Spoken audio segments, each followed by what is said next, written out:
प्रदेश कांग्रेस प्रवक्ता संतोष सिंह गौतम ने प्रदेश के मुख्यमंत्री शिवराज सिंह चौहान पर आंगनवाड़ियों की अनदेखी का आरोप लगाते हुए कहा कि शिवराज सरकार आंगनवाड़ियों की देखरेख करने में असफल रही है। यही कारण है कि प्रदेश में हजारों बच्चे कुपोषण का शिकार हो रहे हैं। इंदौर प्रेस क्लब में एक पत्रकार वार्ता में प्रदेश कांग्रेस प्रवक्ता संतोष सिंह गौतम, विधायक संजय शुक्ला, शहर कांग्रेस अध्यक्ष विनय बाकलीवाल और प्रदेश सचिव राजेश चोकसे ने कहा कि बीते दिनों मध्य प्रदेश के चौथी बार के मुख्यमंत्री शिवराज सिंह चौहान ने 17 वर्षों बाद आंगनवाड़ी में पढ़ने वाले बच्चों की सूद ली है। उन बच्चों के लिए खिलौने एकत्रित करने ठेले पर निकले। विडंबना देखिए, आंगनवाड़ियों में पढ़ने वाले बच्चों को शिवराज जी के फोटो वाले बड़े बड़े विज्ञापन और समाचार पत्रों की सुर्खियों के अलावा कुछ भी हासिल नहीं हुआ। गंभीर कुपोषण का शिकार मध्य प्रदेश के बच्चों के लिए ना तो पोषण आहार उपलब्ध है और ना ही आंगनवाड़ियों में कोई संसाधन उपलब्ध है। मध्य प्रदेश के नौनिहालों के भविष्य को भाजपा सत्ता के अंधकार में ढकेल कर बस अपनी प्रसिद्धि का उजाला फैला रही है। कांग्रेस प्रवक्ता संतोष सिंह गौतम ने आंगनवाड़ियों पर बदहाली पर तंज कसते हुए कहा कि मध्य प्रदेश के मुख्यमंत्री शिवराज सिंह चौहान को जवाब देना चाहिए कि उनके इतने लंबे कार्यकाल के बावजूद मध्य प्रदेश के आंगनवाड़ियां भी अपनी बदहाली पर आंसू आखिर क्यों बहा रही है।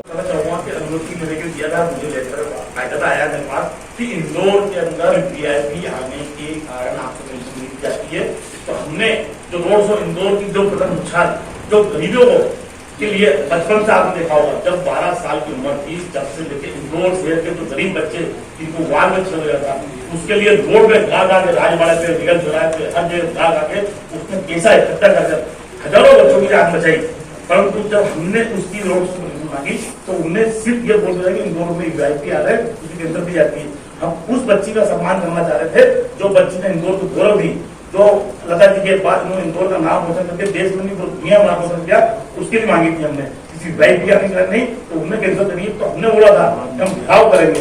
हम इंदौर शहर हमारे जयंती थी, तो कल इंदौर शहर में थोड़ा उत्सव बन रहा था, उस उत्सव को बर्बाद ना हो, उसमें तिरंगा बनाना है, तो रिंगा में आया, इसलिए हमने रोड से चल करके खिलाफ करने के हमने कलेक्टर महोदय से बात करके तो आया फोन आया, हम आपसे बात करना चाहते हैं क्योंकि इंदौर तो गौरव है, वो दिवस बनने जा रहा है, तो आप हमसे बैठ गया यहाँ नए बात में हम बात कर ले। क्योंकि इंदौर शहर में हमारे कांग्रेस के कार्यकर्ता हजारों की तादाद में उस दिन आते, उस एक पूरा हंगामा मचा, तो इंदौर में जो शहर होने जा रहा था वो बर्बाद हो गया था, और वो नहीं चाहते थे, इसलिए हमने ये कैंसिल करके हमने ज्ञापन दिया। तो लोग तो 32,338 आंगनबाड़ियों में बच्चों के लिए अब तक शौचालय उपलब्ध क्यों नहीं है। और हमारे साथी भाई विधायक विशाल पटेल जी ने कल जानकारी दी थी कि इंदौर शहर में भी कई आंगनबाड़ियां ऐसी इंदौर जिले के गांवों में जहां पर अभी तक बिजली उपलब्ध नहीं है। तो वो आंकड़ा मैंने अभी आपको थोड़ी देर पहले बताया कि लगभग 64,148 केंद्रों पर मध्य प्रदेश के अब तक बिजली का कनेक्शन तक नहीं है। और इसके बाद मैं बता रहा हूं कि बच्चों के लिए जो अनिवार्य चिकित्सा किट होना चाहिए वो 50,979 आंगनवाड़ियों में अब तक उपलब्ध नहीं है। तो शिवराज सिंह जी, बच्चों की आज आपको इतनी चिंता सता रही है कि कुपोषण से हमको उबारना है, बच्चों के लिए खिलौने जुटाना है, तो अब तक आपकी संवेदनशीलता आखिर कहां मर गई थी कि जब शिक्षा किट 24,275 आंगनवाड़ियों में उपलब्ध नहीं है, 8,623 आंगनवाड़ियों में खाने के लिए थालियां तथा 12,235 आंगनवाड़ियों में पीने के लिए गिलास तक उपलब्ध नहीं है।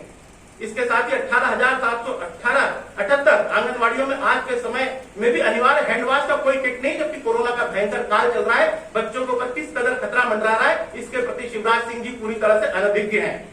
58,283 आंगनवाड़ियों में अनिवार्य रूप से रखे जाने वाला दवाई का किट तक उपलब्ध नहीं है। 12,705 आंगनवाड़ियों में कोई भी शिक्षण सामग्री उपलब्ध नहीं है। ये बच्चों के नौनिहालों के भविष्य सुधारने के लिए मध्य प्रदेश की सरकार कितनी चिंतित है, इस तस्वीर को रेखांकित करता है। 17,174 आंगनवाड़ियों के पास अब तक कोई पक्का भवन नहीं है। ये शर्म की बात है कि आप बच्चों के लिए इतनी बड़ी बड़ी बातें करते हैं, मध्य प्रदेश को आप सुनहरा भविष्य बनाने की बात करते हैं, और बच्चा जो कि मध्य प्रदेश का भविष्य है उसके लिए मध्य प्रदेश सरकार की क्या योजना है। तो आखिरकार जब चुनाव सन्निकट है, अगले साल चुनाव है, तब बच्चों के प्रति आपकी नौटंकी क्या दर्शाती है, जनता के बीच बताने की आवश्यकता नहीं है। मैं ये स्पष्ट कर देना चाहता हूं कि इन आंगनवाड़ियों में दर्ज 306 वर्ग सरकार से पूछना चाहता हूं कि अगर उनकी गंभीरता का प्रतिशत इतना था कि वो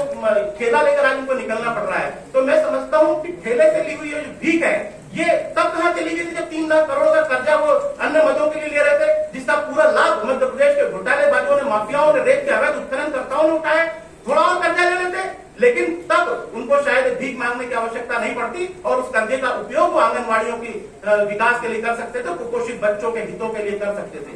लेकिन हमारी जो सरकार अल्पसंख्यक के लिए आई थी, वो केवल लगभग 1.25 साल की हमारी सरकार थी, उसमें 94 करोड़ के खिलौने कमलनाथ सरकार ने प्रदान किए थे। आखिर अब उन खिलौनों की क्या स्थिति है, ये सरकार बताने की स्थिति में नहीं है। और ये बात भी सही है कि जब शिवराज सरकार गिरती है तो इवेंट मैनेजमेंट का सहारा लेती है और तरह तरह के इवेंट करती है, जिससे उसकी जो फेल्यूर है, जो उसकी असफलता है, उसको ढका जा सके। और इन बड़े बड़े घोटालों को दबाने के लिए, मध्य प्रदेश सरकार की विफलता को दबाने के लिए, अपनी योजनाओं के झूठे प्रचार के लिए, अतिशयोक्तिपूर्ण प्रचार के लिए शिवराज सरकार ये सब प्रयत्न करती है। और ये जो इवेंट हो रहे हैं, जो मुख्यमंत्री ठेला लेकर निकले हैं, ये बात निश्चित है कि या तो मध्य प्रदेश के किसी बड़े घोटाले को दबाने के लिए या फिर मध्य प्रदेश सरकार की असफलता को छिपाने के लिए वो ये प्रयत्न कर रहे हैं, जो कि असफल प्रयत्न माना जाएगा। मैं शिवराज सरकार से ये पूछना चाहता हूँ कि जिस प्रकार आंगनबाड़ी सेवा स्कीम में 20-21 में, सन 2020 और 21 में 1220 करोड़ और 21-22 में नवंबर 21 तक 694 करोड़ का अनुदान मिला था। केंद्र सरकार हर 5 साल में प्रत्येक आंगनबाड़ी को 2 लाख रुपए उन्नयन हेतु, 3000 मेंटेनेंस हेतु और 19,000 फर्नीचर हेतु, 3,000 प्रतिमाह फ्री एक्टिविटी चौक पेंसिल खिलौने के लिए देती है। तो ये पैसा कहाँ जाता है, ये पता लगाना मुखिया का काम है। तो ये पता भी नहीं लगाया जा रहा है, लेकिन ठेला लगाया जा रहा है। तो मैं आपके सामने पूरी तरह से स्पष्ट कर देना चाहता हूं कि सामानों की सूची जारी करके जो भीख मांगी जा रही है, यह शिवराज सिंह के सुशासन के नारे के मुंह पर तमाचा है और यह मध्य प्रदेश की शिवराज सरकार के डिलीवरी सिस्टम की कलंक कथा है। जानते हैं कि मध्य प्रदेश में कुपोषण की क्या स्थिति है। जो भी नेशनल सर्वे आए और नेशनल NFHS का जो सर्वे आया था, उसमें पहले भी श्योपुर जिले को भारत का इथियोपिया कहा गया था। इसका मतलब कुपोषण की क्या स्थिति मध्य प्रदेश में है, देश की सबसे भयानक कुपोषण की स्थिति मध्य प्रदेश में है। और आज जब पूरा खजाना खाली हो गया है, प्रदेश में 3 लाख करोड़ से अधिक का कर्ज मध्य प्रदेश सरकार पर है और 3 लाख करोड़ किन के लिए गया, अधिकतर पैसा घोटालेबाजों की जेबों में गया है और पूरा मध्य प्रदेश इस बात के लिए बदनाम हो गया है कि वो बिहार और उत्तर प्रदेश से भी ज्यादा भ्रष्ट प्रदेश बनकर उभरा है। और ये बात बिल्कुल सही है कि जब आंगनवाड़ियों को उनको याद आना थी, तब इसलिए नहीं आई क्योंकि वो लोग तब संरक्षण में व्यस्त थे उन लोगों के जो लोग विभिन्न घोटालों में लिप्त थे। और आज जब वो ठेला लेकर निकले हैं तो शिवराज सिंह चौहान को शर्म आना चाहिए। यह भी विदित है कि केंद्र सरकार आंगनवाड़ियों के लिए पैसा देती है और ये राशि लगभग 730 करोड़ की थी, जो कि 58% केंद्र के खाते में और 42% राज्य के खाते में आती है। तो राज्य का चूंकि खजाना खाली था, इसलिए केंद्र की मदद भी नहीं ले पाए, इसलिए आज